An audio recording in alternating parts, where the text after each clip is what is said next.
नमस्कार, आप देख रहे हैं जनता टीवी। मैं हूं आपके साथ अमन त्रिपाठी। बुलेटिन का आगाज करेंगे एक बड़ी खबर के साथ। बड़ी खबर, बड़ी जानकारी कुल्लू से सामने। कुल्लू से इस वक्त की ये बड़ी खबर आपको बता रहे हैं। सड़क किनारे खड़ी 6 गाड़ियों में आग लग गई है। 6 गाड़ियां इस दौरान बुरी तरह से क्षतिग्रस्त हुई हैं। लाखों के नुकसान की खबर सामने है। आग लगने के कारणों का फिलहाल पता नहीं लग पाया है। वहीं आग की घटना में 2 गाड़ियां पूरी तरह से जल गई हैं। 4 गाड़ियों को आंशिक नुकसान पहुंचा है। ये बड़ी खबर, बड़ी जानकारी आपको बता रहे हैं। सड़क किनारे खड़ी 6 गाड़ियों में आग लग गई। ये बड़ी खबर, बड़ी जानकारी। 6 गाड़ियां बुरी तरह से क्षतिग्रस्त हुई हैं। वहीं लाखों का नुकसान इस दौरान देखने को मिला है। ये बड़ी खबर, बड़ी जानकारी आपको बता रहे हैं।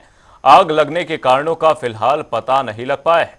वहीं आग की घटना में 2 गाड़ियां पूरी तरह से जल गई हैं। 4 गाड़ियों को आंशिक नुकसान पहुंचा है। वहीं सड़क किनारे खड़ी 6 गाड़ियों में आग लग गई। ये बड़ी खबर, बड़ी जानकारी। 6 गाड़ियां बुरी तरह से क्षतिग्रस्त हुई हैं।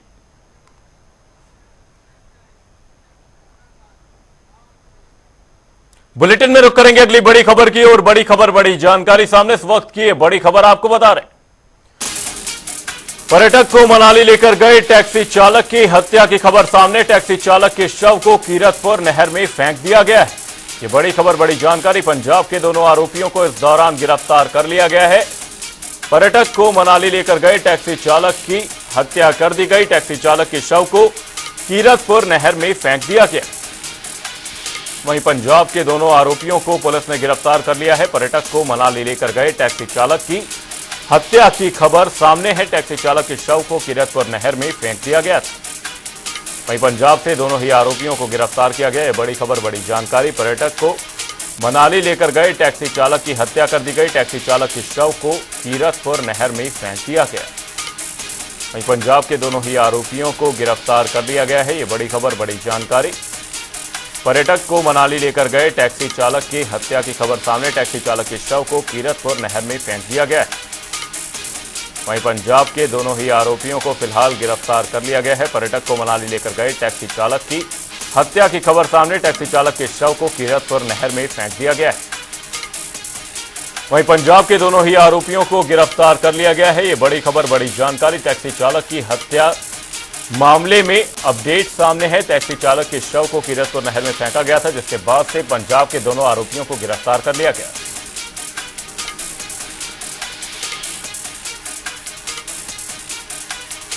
इसी खबर पर तमाम जानकारी के साथ हमारे सहयोगी सुभाष ठाकुर बिलासपुर से हमारे साथ जुड़े हैं। सुभाष, आपसे जानना चाहेंगे, टैक्सी चालक की हत्या की गई, उसके बाद से शव को कीरतपुर नहर में फेंक दिया गया। फिलहाल क्या कुछ अपडेट सामने? जी बिल्कुल, 24 तारीख का दिन था। उस दिन पंजाब से पर्यटक घूमने के लिए शिमला आए थे और उन्होंने मनाली के लिए एक टैक्सी को हायर किया था। वो जब मनाली से वापस आ रहे थे तो इन दोनों दो पर्यटक थे, पंजाब के बताए जा रहे हैं, इन्होंने घाघर के आसपास टैक्सी चालक की हत्या कर दी और उसे कीरतपुर नहर के आसपास फेंक दिया गया। तो वहीं से वह दोनों आरोपी फरार भी हो गए। लेकिन जब परिजनों ने इसकी शिकायत पुलिस को दी तो पुलिस ने छानबीन शुरू की और पाया गया कि सोलन जिला के कैरट नामक जगह के पास पेट्रोल पंप पर इन दोनों आरोपियों के द्वारा गाड़ी में तेल डलवाया गया था और वहां से लुधियाना पंजाब की ओर फरार हो गए थे। पुलिस ने छानबीन करते हुए इन दोनों आरोपियों को पिछले कल शाम को पकड़ लिया है और बिलासपुर लाया गया है और उनसे अब पूछताछ की जा रही है कि इन्होंने शव को कीरतपुर के किस नहर के किनारे फेंका है। जी, पर्यटक को मनाली लेकर गए टैक्सी चालक की हत्या कर दी गई। टैक्सी चालक के शव को कीरतपुर नहर में फेंका गया और पंजाब के दोनों ही आरोपियों को गिरफ्तार कर लिया गया। बहुत बहुत धन्यवाद सुभाष जी तमाम जानकारी के लिए। पर्यटक को मनाली लेकर गए टैक्सी चालक की हत्या की खबर सामने।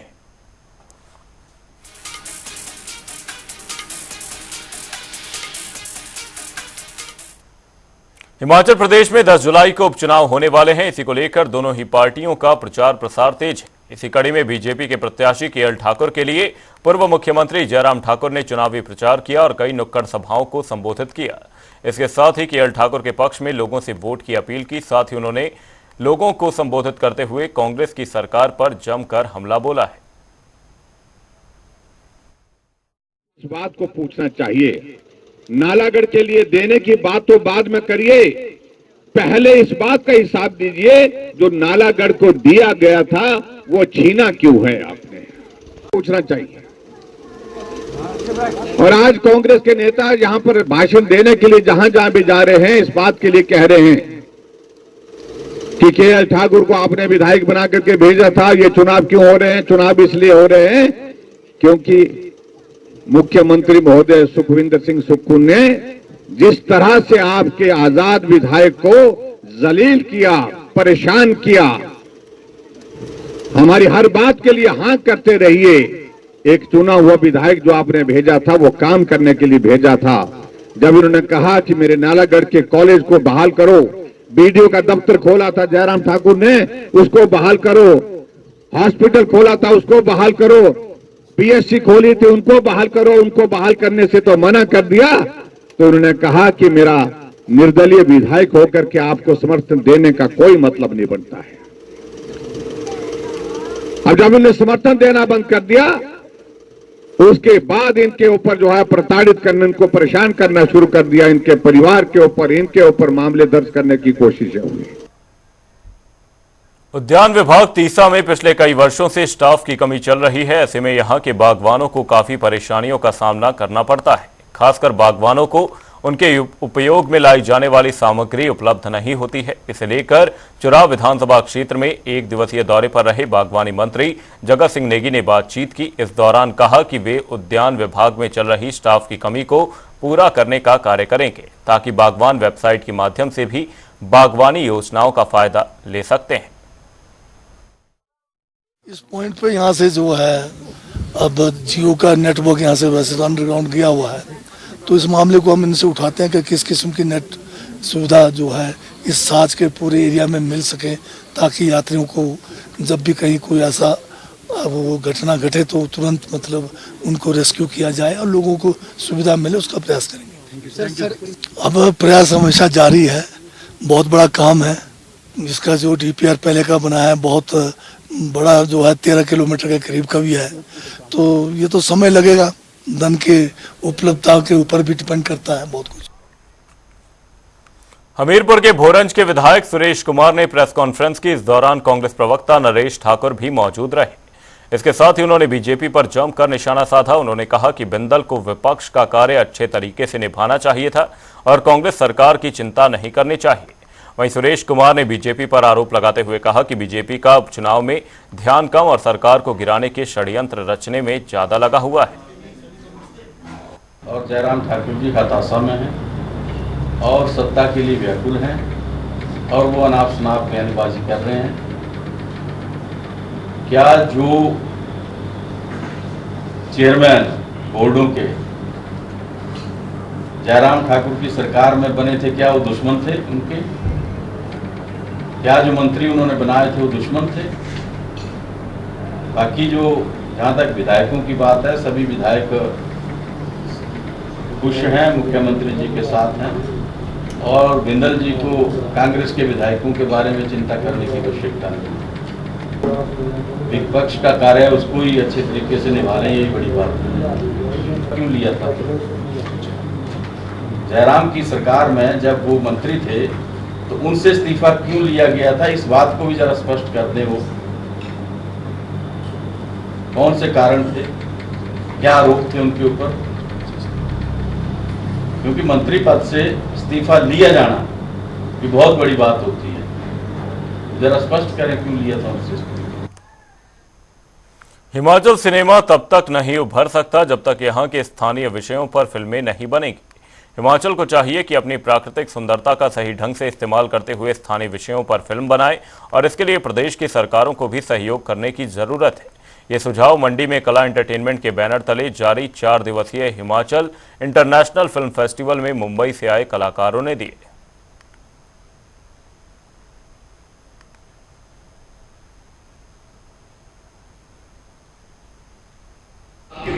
सवाल ये उठता है कि पूरी दुनिया हिमाचल आती है फिल्म बनाने और हिमाचल वाले ही बेचारे नहीं बना पाते हैं, तो ये बेचारापन हटाना चाहिए।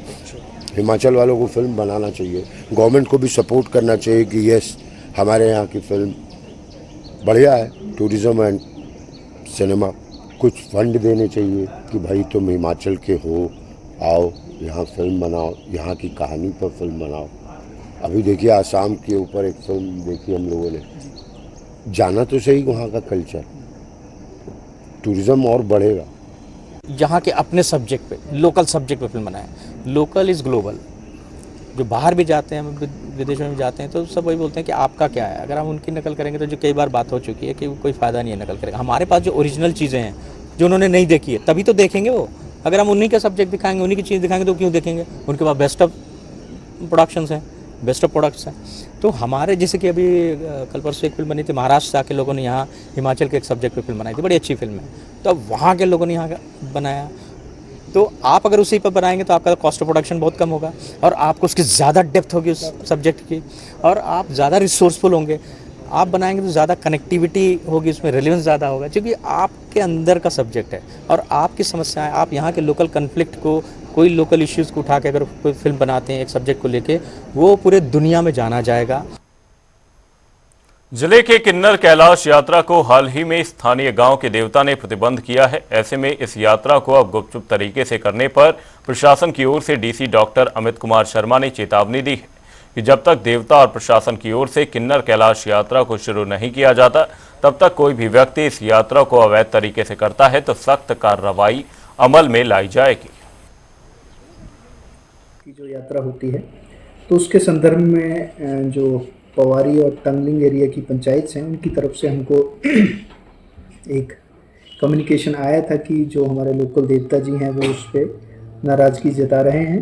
तो उसके संदर्भ में हमारी जो एडमिनिस्ट्रेशन की तरफ से एसडीएम है, तहसीलदार हैं, वो उस बारे में उनसे रिक्वेस्ट और पक्ष रख रहे हैं कि जो किन्नर कैलाश यात्रा की वजह से हमारे लोकल युवाओं को रोज़गार मिलता है और जो हमारी एक सांस्कृतिक धरोहर है किन्नर कैलाश, उसके दर्शन करने के लिए जो देश प्रदेश से जितने भी श्रद्धालु आते हैं, ताकि वो अपने दर्शन कर सकें, अपनी श्रद्धा के अनुसार उस एरिया को विजिट कर सकें, उसके संदर्भ में हमारा एडमिनिस्ट्रेशन की तरफ से देवता जी से रिक्वेस्ट और बातचीत चल रही है। हिमाचल प्रदेश चुनाव के आते आते सियासी गलियारों में भी गर्मी बढ़ गई है। दोनों पार्टियों के बीच आरोप प्रत्यारोप का सिलसिला जारी है। इसी को लेकर सुजानपुर से पूर्व विधायक राजेंद्र राणा ने मुख्यमंत्री पर जमकर आरोप लगाए हैं। साथ ही राजेंद्र राणा ने इन तीनों उपचुनावों में बीजेपी की जीत का दावा किया है। विधायक था तो भी इस तरीके से काम करता था, लोगों की सेवा होती थी, और अभी जैसे पहले सेवा होती थी वैसे होगी। जिस दिन चुनाव का नतीजा आया 2 दिन बाद मैं लोगों के बीच में था, आज भी मैं लोगों के बीच में हूँ। आज भी मैं अपने क्षेत्र के जगह जगह मैं टूर पे निकला हूँ। जहाँ भी मेरी ज़रूरत होगी लोग बताएंगे, जो मेरे करने की क्षमता होगी, मेरे अंदर जो ताकत होगी, मैं उसको करने की कोशिश करूँगा। क्योंकि सुजानपुर की जनता को हमेशा हमने अपनी बात की तरह रखा है। मैं उन लोगों के पास भी जाता हूँ, उनकी भी सेवा करता हूँ जो मेरा विरोध करते हैं, और मैं उनकी भी सेवा करता हूँ जो मेरे सपोर्ट करते हैं। इसलिए मैंने सबको एक नज़रिए से देखा है, और आने वाले समय में हम अपनी सेवा भाव को जो है इस तरीके से आगे आने वाले समय में बढ़ाएं। ज़्यादा लीड सुजानपुर से मुझे लगता है कि हम लोग लगभग 2400 वोटों से ये चुनाव जो है वो हार गए हैं और भारतीय जनता पार्टी हारी है। लगता है कि कार्यकर्ताओं ने तो पूरा प्रयास किया है और मेहनत के साथ काम किया है, और मैं किसी पे कुछ कहना नहीं चाहता हूँ। हो सकता है कि हमारे अंदर कोई कमी रह गई हो, हमारी सुजानपुर की जनता में कोई सेवा भाव में कोई कमी हो। आने वाले समय में उसको पूरा करने की कोशिश करेंगे, और कार्यकर्ताओं ने काम किया है। और कुल मिला के ऐसा ही लगता है कि आदमी को पहले अपनी आत्मचिंतन करना चाहिए। हम आत्मचिंतन कर रहे हैं कि कहाँ कमी रही है, तो कमी हमारे अंदर ही होगी, कैंडिडेट के अंदर ही होती है कमी, दूसरे के अंदर कमी नहीं निकालनी चाहिए। जब हम लोग जीतते हैं तो कार्यकर्ता जताते हैं, जब हारते हैं तो खुद आदमी को जिम्मेवारी लेनी चाहिए कि कहीं ना कहीं मेरे अंदर कमी है। काट की हंडी बार बार नहीं चलती है। ये जो 6 उपचुनाव हुए हैं, झूठ की दुकान कांग्रेस पार्टी ने और प्रदेश के मुख्यमंत्री ने जिस तरीके से खोल के रखी, झूठे आरोप लगाए, झूठी बातें करी, झूठे वायदे किए, अब काट की हंडी बार बार नहीं चढ़े। जहाँ तक 3 उपचुनाव का प्रश्न है, ये तीनों उपचुनाव जो है वो भारतीय जनता पार्टी जीतने जा रही है, और जिस तरीके से देहरा में झूठ पे झूठ बोला जा रहा है। हमने कहा कि जिस तरीके से कांग्रेस पार्टी और मुख्यमंत्री कह रहे हैं कि देहरा मेरे ससुराल है, बल्कि देहरा में नहीं, उनके ससुराल जिस्मा परागपुर में निसरुआ गाँव है, वहाँ पर। तो ये और दूसरी बात कि शांता कुमार जी देश के सबसे वरिष्ठ नेता है भारतीय जनता पार्टी, और बड़ी निष्पक्ष जो है वो बात करते हैं, बेबाकी से बात रखते हैं। शिमला के मिडल बाजार वार्ड में वरिष्ठ नागरिकों के लिए स्वास्थ्य जांच शिविर का आयोजन किया गया। शिविर में वरिष्ठ नागरिकों की स्वास्थ्य जांच के साथ ही सभी टेस्ट भी निःशुल्क किए गए। हेल्पेज इंडिया की ओर स्थानीय पार्षद उमंग बंगा की ओर से शिविर का आयोजन किया गया, जिसमें स्वास्थ्य जांच के साथ साथ निःशुल्क दवाइयां भी उपलब्ध कराई गई। हमारे वार्ड में हमने देखा है कि बुज़ुर्गों की संख्या थोड़ी ज़्यादा है as compare to other wards, और सर दुख की बात थोड़ी ये भी है कि हमारे वार्ड ऐसा वो जगह प्लेस्ड है कि जहाँ पर एम्बुलेंस का आना या यहाँ से हॉस्पिटल तक जाना बुज़ुर्गों के लिए आसान बात नहीं है। सर मेरा नाम अरुण गुठियाला है और ये बहुत बढ़िया इनिशिएटिव लिया है हमारी काउंसलर ने यहाँ, क्योंकि आज के दिन में हमारे वार्ड में मैक्सिमम घरों में बुजुर्ग रह गए हैं और बच्चे बाहर चले गए हैं, और ये रेगुलर अगर चेकअप्स होते रहेंगे तो एक बड़ा प्रोत्साहन मिलता है। कई लोग हॉस्पिटल जाने से कतराते हैं क्योंकि लंबी लंबी लाइनें आती हैं, तो ऐसा अगर रेगुलर हेल्थ चेकअप हो, आपके टेस्ट वगैरह हों, तो इससे बढ़िया और क्या चाहिए किसी को भी। मौसम बदलते ही कई तरह की बीमारियां दस्तक देने लगती हैं, जिसमें बच्चों को तेज बुखार, खांसी, जुकाम, मम्प्स और चिकन पॉक्स अधिक हो रहा है। वहीं बच्चों का पेट अधिक खराब हो रहा है। ये बीमारियां ज्यादातर बच्चों को अपना शिकार बना रही हैं। बाल विशेषज्ञ जेपी बेस्ट ने सलाह दी है कि बच्चों के खाने पीने का विशेष ख्याल रखें, बाहर का खाना और जंक फूड बिल्कुल बंद कर दें। उन्होंने परिजनों को सलाह दी है कि 15 महीने से बड़े बच्चों को वैक्सीन लगवाएं ताकि बच्चों का स्वास्थ्य बरकरार रहे। आजकल के सीज़न में हमारा जो एरिया बद्दी बरोटी वाला, नालागढ़, परवाणू वाला एरिया है, उस एरिया में क्योंकि जो ह्यूमिडिटी, मॉइस्चर, ह्यूमिडिटी जो इस टाइम पे जो है और जो टेम्परेचर है ज़्यादा, है ना, वो दोनों चीज़ें ही कंड्यूसिव हैं फॉर मतलब मच्छर, एनोफ्लिस मच्छर होता है, उसके पनपने के लिए वो दोनों ही चीज़ें इस सीज़न में ठीक होती हैं। तो उनसे फिर जो रोग होते हैं उस मच्छर के काटने से, जैसे कि डेंगू, मलेरिया वगैरह, तो वो रोग होने के चांसेस इन दिनों बढ़ जाते हैं। तो उसके लिए भी यही होता है कि पानी को कहीं पर भी खड़ा न होने दें, और अगर पानी आपको स्टोर करना पड़ रहा है तो उसको 3 दिन से ज़्यादा स्टोर न करें प्रेफरेबली। नूरपुर की पंचायत में विशाल दंगल का आयोजन हुआ। इस दंगल में न केवल स्थानीय पहलवान बल्कि पंजाब, हरियाणा, जम्मू, महाराष्ट्र, यहां तक कि ईरान के पहलवान ने भी शिरकत की। इस दंगल का आनंद लेने के लिए हजारों की संख्या में दर्शक मौजूद रहे। इस दंगल में स्थानीय विधायक रणवीर सिंह निक्का मुख्य रूप से मौजूद रहे। इसके बाद कमेटी प्रधान ने विजेता पहलवानों को इनाम राशि दी। आज मैं शुभकामनाएं देने के लिए सदवा पंचायत की जो हमारी दंगल कमेटी है, हमारे टोनी प्रधान जी और समस्त हमारी कमेटी, मैं सभी को बहुत बहुत बधाई देता हूं कि इतने नामी पहलवान पूरे भारतवर्ष से जो कुश्तियाँ करने के लिए यहाँ पर पहुँचे। यहाँ पर मिर्जा ईरानी और जस्सा पट्टी की जो कुश्ती हुई है, ऐसे ऐसे पहलवान हमारे बच्चों को भी सीखने को मिलता है कि इतने अच्छे अच्छे शरीर उन्होंने बनाए हैं। वो देश का नाम अपने रोशन करने के लिए हमारे हिमाचल के नूरपुर की सदवा की धरती पर वो पहुँचे हैं।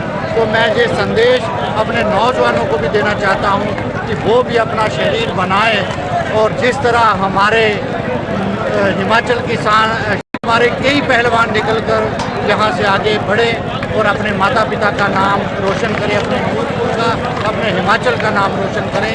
मैं बहुत बहुत सदवा की कमेटी को बहुत बहुत शुभकामनाएं देता हूँ। टोनी प्रधान जी को, उनकी सारी टीम को बहुत बहुत शुभकामनाएं। जय भारत। इस बुलेटिन में फिलहाल के लिए सिर्फ इतना ही, कहीं जाएगा नहीं। जनता डी पर खबरों का सिलसिला रहेगा जारी। तब तक के लिए नमस्कार।